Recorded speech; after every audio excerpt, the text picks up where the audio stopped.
Nuclear weapons. The Cuban Missile Crisis explained. Nuclear weapons, a subject of intense debate and countless geopolitical tensions. Over 60 years ago, a nuclear missile crisis brought the world to the brink of annihilation. Two superpowers, one island. The entire world lived in fear. Disaster was just one button away. So, what really happened? The spark of crisis. In the early 1960s, a rising star emerged in American politics. John F. Kennedy, with his undeniable charisma, became the youngest president in U.S. history. But his triumph was short-lived.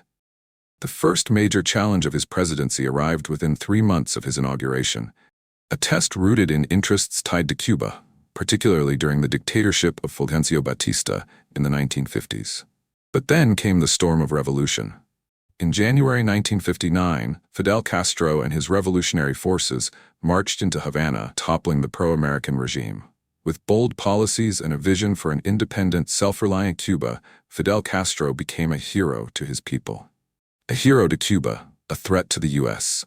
However, Washington viewed Castro as a direct threat. His sweeping reforms struck at the heart of U.S. interests. American corporations lost billions of dollars when Castro's government seized and nationalized foreign-owned assets. Unwilling to stand idle, the United States responded with an embargo, seeking to suffocate Cuba's economy.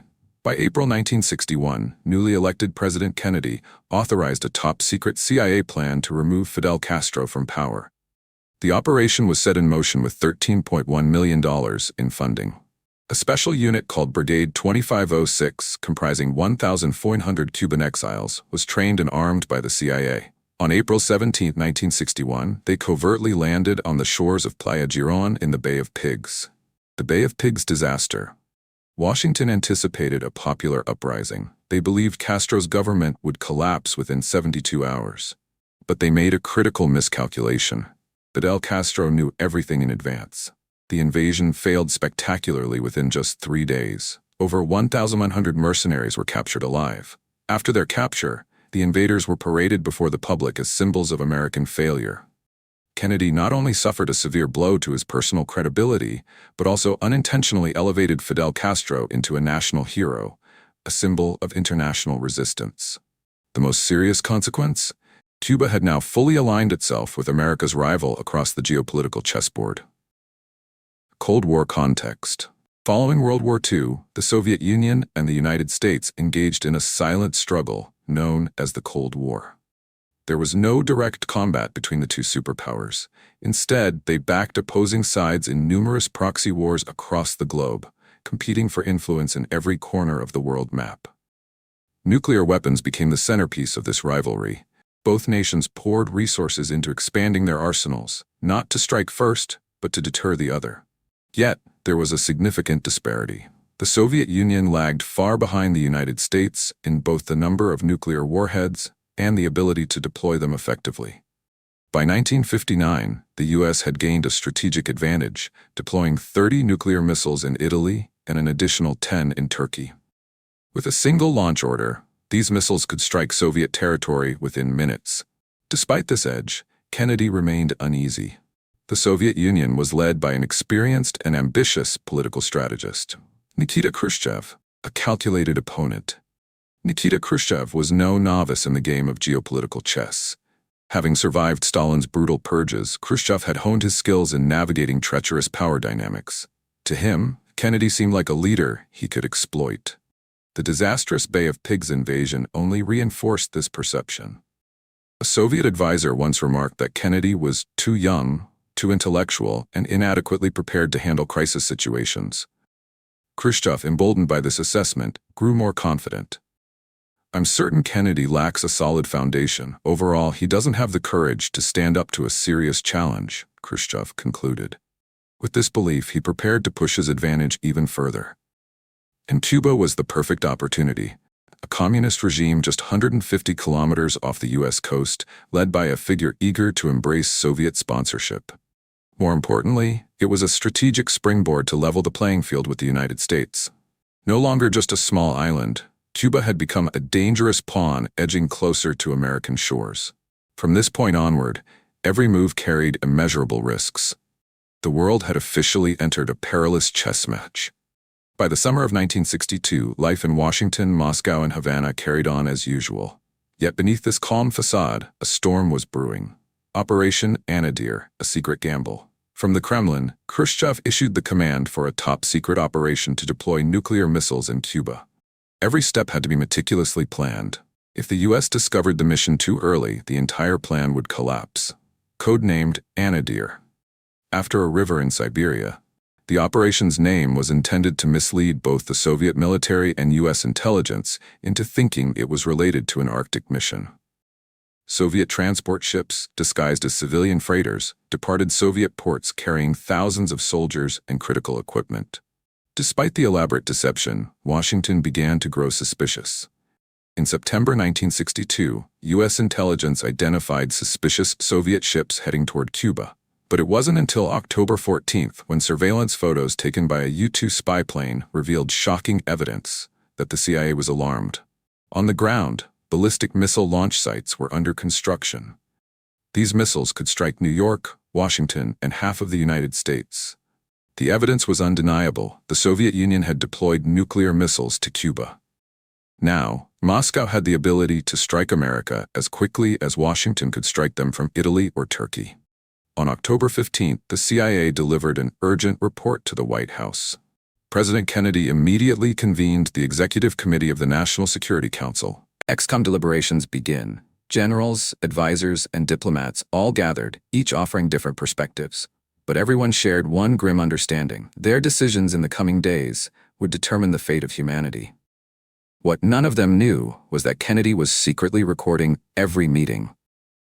At 11 a.m. on October 16th, ExComm convened for the first time. All eyes turned to Secretary of State Dean Rusk as he opened the session with a briefing on the situation.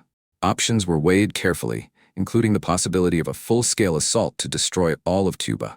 Defense Secretary Robert McNamara raised a critical question. If those weapons fall into Castro's hands, would he have the restraint not to use them?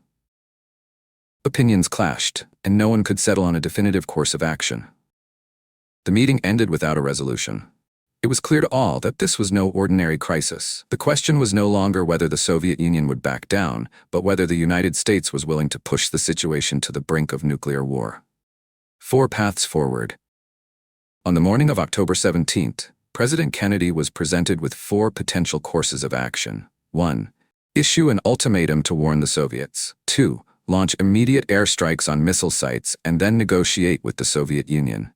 3. Impose a naval blockade on Cuba to cut off Soviet supplies. 4. Initiate a full-scale invasion to oust Castro from power. Notably, the groundwork for military action had already been laid. Just a day before the crisis began, a large-scale military exercise was held on Vieques Island, Puerto Rico.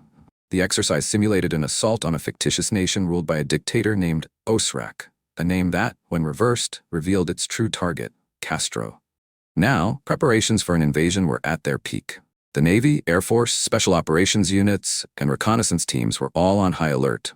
Meanwhile, at the Pentagon, ExComm's debates raged on. The debate intensifies. 2 clear factions had emerged. One group sought a diplomatic solution, while the other leaned toward military action. As discussions progressed, a third option began to gain traction: a comprehensive blockade. This approach would avoid direct attacks or troop deployments. Instead, it would isolate Cuba by cutting off all Soviet supplies. President Kennedy needed more information before making his decision. Every hour that passed heightened the tension. U-2 reconnaissance planes continued to fly over Cuba, delivering new photographs. This time, the problem was not just the number of missiles but their increasing reach. Expanding threats. The new missile platforms had a greater range than initially estimated. They could now target nearly every major city in the United States. On the afternoon of October 18th, Kennedy entered a critical meeting with Soviet Foreign Minister Andrei Gromyko. For 2 hours, the talks went in circles. Kennedy pressed for clarity, while Gromyko dodged questions and deflected. The meeting ended without progress, leaving tension hanging in the air, a silent game in which neither side wanted to show its cards first. Signals from Moscow. After leaving the meeting, Gromyko sent a report to Moscow. He assured the Kremlin that Washington was rattled. Based on Secretary Rusk's demeanor, it's evident that U.S. leaders are deeply troubled by the reality that the Soviet Union remains steadfast in its support for Cuba. Kennedy masked his emotions skillfully. When discussing Cuba, he presented his ideas with deliberate emphasis, speaking slowly and with measured clarity, a calculated approach. At the White House, calculations suggested the U.S. had about 18 hours to act before the Soviet Union could retaliate with nuclear weapons. At 9:45 a.m. on October 19th, Chairman of the Joint Chiefs of Staff, General Maxwell Taylor, opened the meeting with a stark ultimatum: deal with the missiles or prepare for the consequences. What the U.S. leadership didn't fully grasp was that over 40,000 Soviet soldiers and workers were already stationed in Cuba. A tactical misstep could mean full-scale war with the Soviet Union. The meeting ended in deadlock. Kennedy's resolve. The military brass was dissatisfied, seeking a definitive decision. But Kennedy remained cautious. After the meeting, he confided in an aide.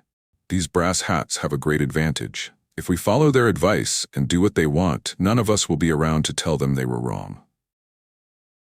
The final options.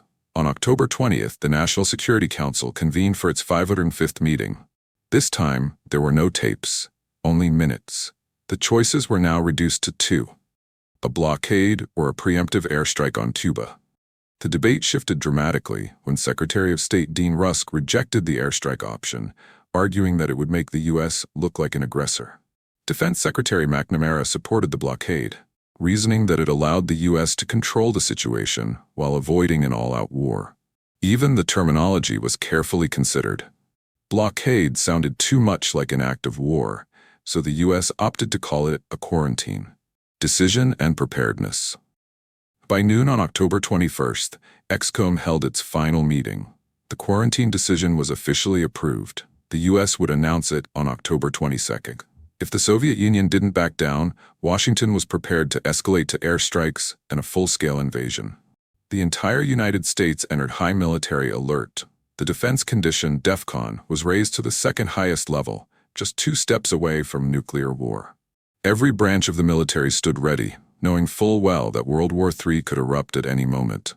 Seeking wisdom. Before making the official announcement, Kennedy sought reassurance from his predecessor, Dwight D. Eisenhower. Their conversation reflected the gravity of the moment, as Kennedy looked to the seasoned leader for guidance. Moscow's reaction. As soon as the U.S. made its dramatic announcement, the Soviet Union responded swiftly. Khrushchev convened a meeting with top Communist Party leaders and military officials. In the meeting, Khrushchev made his stance clear: "We do not want war. We want to threaten and restrain the United States regarding Cuba." Like Kennedy, Khrushchev was determined not to be the one to ignite a nuclear crisis. He ordered Soviet ships near Cuba to continue to port, while others were instructed to turn back toward the Soviet Union. However, when Khrushchev sent a letter to Kennedy on October 24th, its tone was far from conciliatory. Neither side seemed willing to back down. On October 25th, the U.S. and Soviet ambassadors to the United Nations clashed in a dramatic face-off. U.S. Ambassador Adlai Stevenson, known for his calm demeanor, started his address in his usual measured tone, but as he spoke, his intensity grew. His arguments became sharper and more forceful. Then, the reconnaissance photos taken by U-2 planes were displayed, exposing missile launch sites to the world. The evidence was undeniable. Soviet credibility was severely undermined, while the U.S. scored a critical diplomatic victory in the crisis. The hope for resolution. On October 26, Khrushchev sent Kennedy a lengthy letter proposing a resolution. He offered to dismantle the missile sites in exchange for lifting the U.S. quarantine and a promise not to invade Cuba. For a moment, it seemed like the standoff's final knot was about to be untied. But then came the fateful Black Saturday on October 27th, the day the world came closest to nuclear war. The second letter. Early that morning, a second letter from Khrushchev unexpectedly arrived at the White House. Its tone was noticeably more rigid, with an additional demand: the U.S. must also remove its missiles from Turkey. The conflicting messages left ExComm puzzled. 2 letters with 2 very different tones. What was the Soviet Union truly seeking? Before they could decipher Khrushchev's intentions, a new crisis erupted. The U-2 incidents. A U-2 reconnaissance plane disappeared over Alaska, inadvertently straying into Soviet airspace. Simultaneously, over Cuba, another U-2 plane was shot down by a Soviet missile, fired without Khrushchev's authorization. The incident resulted in the death of the pilot, Major Rudolph Anderson, Jr. The generals in ExComm demanded immediate military retaliation, urging a strike on Cuba. Kennedy resisted, firmly opposing a hasty military response. He decided to delay action, emphasizing the need for caution in a moment where rash decisions could have catastrophic consequences. Meanwhile, the U.S. military reached its highest state of nuclear readiness. But the U-2 incidents were only part of the escalating tension. A near miss at sea. In the depths of the Atlantic, a Soviet nuclear-armed submarine was detected by a U.S. destroyer. To force the submarine to surface, the U.S. Navy dropped small depth charges as warning signals. The world held its breath. Would cooler heads prevail, or would the crisis spiral out of control? However, at a depth of 300 meters, the Soviet commanders aboard the submarine could not communicate with Moscow. Believing that war had already begun, they prepared to launch a nuclear torpedo at the U.S. ships. The order to fire required agreement from all 3 senior officers on board. 2 agreed. But one man, Deputy Commander Vasily Arkhipov, remained calm and vetoed the launch. His decision averted a nuclear disaster. A critical turning point. By the end of the day, ExComm decided to ignore Khrushchev's second, more aggressive letter and instead responded to the conciliatory message from the day before. Late that evening, U.S. Attorney General Robert Kennedy met secretly with Soviet Ambassador Anatoly Dobrynin. In this pivotal meeting, both sides reached a crucial agreement. The Soviet Union would dismantle its missiles in Cuba under United Nations supervision. In return, the U.S. would pledge not to invade Cuba. Additionally, in a secret clause, the U.S. agreed to withdraw its Jupiter missiles from Turkey, though only after a delay to avoid appearing to capitulate to Soviet demands. Both nations upheld the agreement. The crisis resolved. The Cuban Missile Crisis came to an end. U.S.-Soviet relations entered a period of détente, as both superpowers began cooperating on arms control and reducing the risk of global nuclear war. Over 13 days, less than 2 weeks, the world teetered on the brink of nuclear annihilation. Had Kennedy and Khrushchev not taken a step back, had Vasily Arkhipov not blocked the launch order, or had even one small mistake been made, humanity might have plunged into an abyss. The aftermath. Cuba, caught in the crossfire of superpower rivalries, became little more than a sacrificial pawn. To this day, it remains under economic sanctions, struggling to emerge from the shadow of its Cold War legacy. What are your thoughts on this historic moment, which brought humanity so close to the edge of disaster?